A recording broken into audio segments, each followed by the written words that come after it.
I'm Dylan, I play the sax. I'm Alfie, I play the drums. I'm Jay, I play guitar. I'm Gabriel. I'm done a bit of everything really.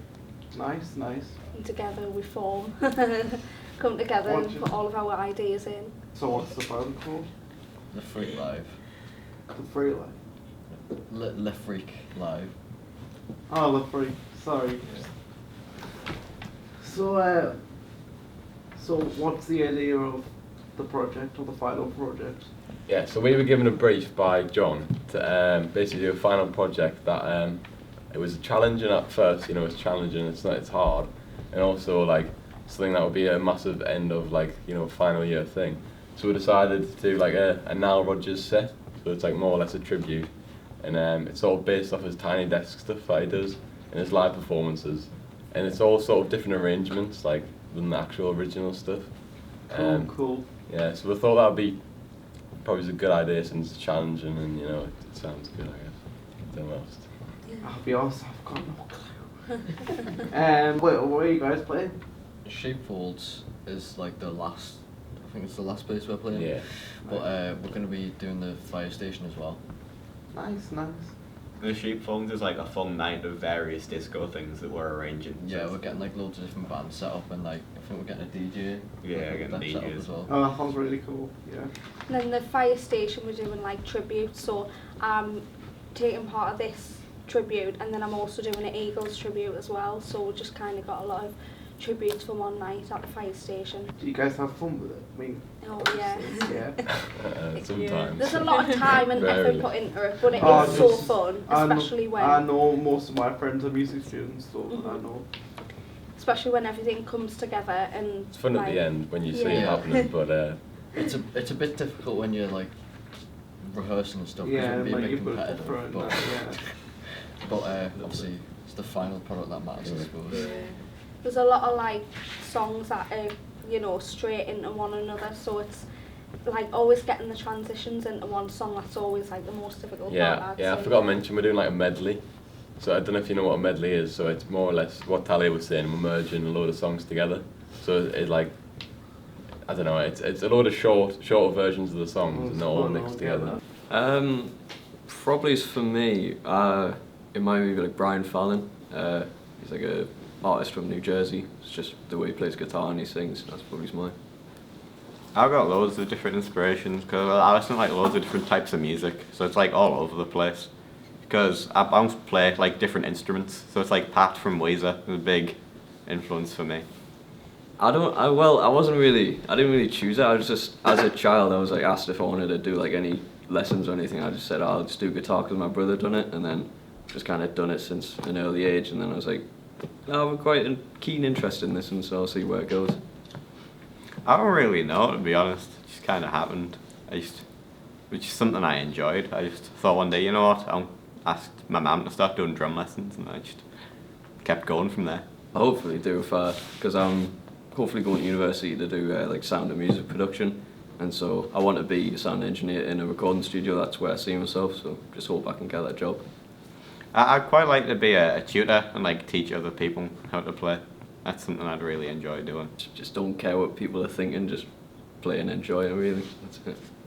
And just do it, really. It's like, if you have a gig and it goes horribly, then you know you can never do that bad again, and then you're done. You've already done your worst gig.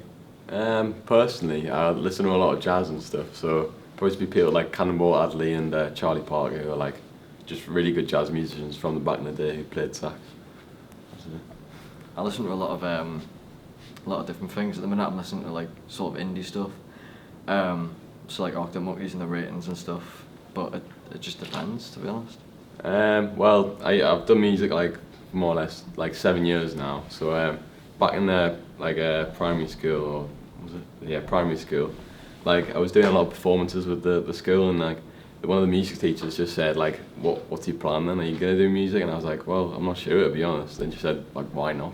Like it would be a disappointment not to do it, and then in the future look back at it and think like, I've missed an opportunity. I tried doing guitar lessons at first, but I couldn't. I just didn't really like it. So for me it was kind of the same story where it started in primary school with just like sort of music lessons, and then I tried drum drum lessons and stuff, and I just ended up really enjoying it, so I've carried it on.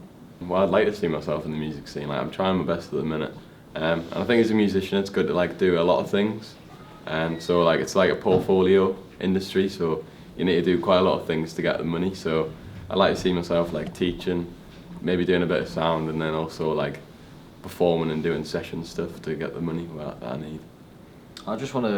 I do see myself in the industry, but I just want to stay in bands really and just enjoy what I'm doing. I think similar to what Jay and Gabe was saying, like just literally just do it, and then like I feel like the adrenaline sort of when you're on stage and like you're performing, it sort of takes over a bit, and then you'll enjoy it. I would say exactly the same. Like, it's scary at first, but once you get past like the first couple of songs, you're absolutely fine, and then you look back at when you've played at that kind of place or something, you realise how well you actually did rather than sort of thinking negatively about it.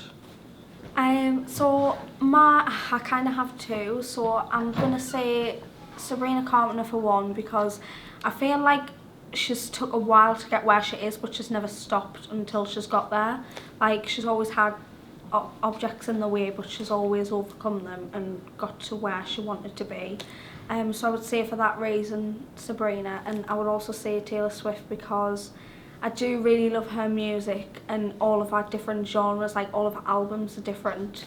And same with her again, she's had so many like blocks in the way and she's always getting to where she wanted to be. Nothing's ever stopped that. So that's mine. I'm a huge fan of Elvis, but like as a bass player, I'd probably say his bass player, who was Jerry Schiff, throughout the 70s. He's just got a really distinctive style and was like just really good. Probably say my mum, because she's a music teacher and I've learnt mostly everything from her. Well, I used to dance from like a young age, and I always did like musical theatre and stuff. I never thought that I'd go just to singing and not doing like what I was doing there, but I kind of just split off and thought I do enjoy singing mostly out of everything, and I kind of wanted to progress in that more than like dancing. My brother's a musician and he's been like playing guitar for 12 years. So when I was in primary school, I decided to do guitar lessons because he was doing guitar lessons. But then I just decided to go into bass a couple of years ago, and I just enjoyed it ever since. I've always done music in school, and I used to do photography, but then I loved doing music, so I'd switch courses and then just done it ever since. So I definitely see myself doing music. I don't think I was put on this earth to do anything else. Like, I don't think I could get a normal job because I just wouldn't enjoy it. You know, there's always one thing in life that you want to do, and some people don't really take it too seriously and make a career out of it, but I definitely want to make a career out of singing. I would say definitely like having my own songs out and, you know, doing tours and stuff like that. That would be my biggest thing to do in my life. For uni, I plan on doing journalism because I do enjoy performing music and stuff, but I'd rather write about it and talk about it and speak to artists and get to know about how they feel about the industry and stuff and releasing new music and stuff like that. I would love to just travel and do music on the side or something. I would say, to be honest, like if you if you were doing covers, 9 times out of 10 nobody really cares. Like, people are just there to enjoy themselves, and you're just like kind of in the background. You're getting paid to do it, and like, why would you not do it? Like, you get people there who, if they like the song, they'll obviously sing along, but 9 times out of 10 everybody's just there just because they want to be at that place, and you just so happen to be there. So I would say it's not taken so seriously by people, so I wouldn't think about, you know, people having so much opinions about you. Just, it doesn't really matter. If you enjoy it that much, then that's what you want to do. I would just say, like, get stuck into doing it and find what you like see what works. So if you start playing guitar and you didn't like it, move on to keys or something and like just take lessons, or even if you're self-taught, just find what you love and just do it.